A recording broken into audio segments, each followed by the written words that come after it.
Dolea macho mchamko wa ugonjwa wa kipindupindu, hali ambayo imeletwa na ukosefu wa maji safi ya kunywa katika eneo hilo.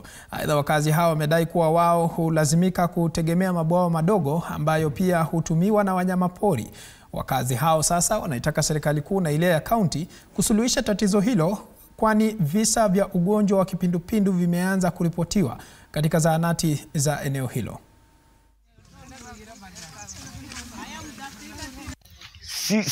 Si nzuri ya watu kukunywa, imechafuka sana.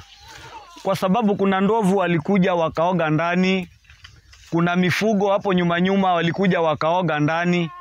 Lakini kwa sababu sisi hatupati maji, hatuna venye tunaweza saidika na hii mambo ya ukosefu wa maji, inabidi tunakunywa hivyo hivyo. Mwezi usiishe, yenye tunataka ni maji. Haya maji ambayo tunakunywa ni maji ya wanyama, si maji ya wanadamu.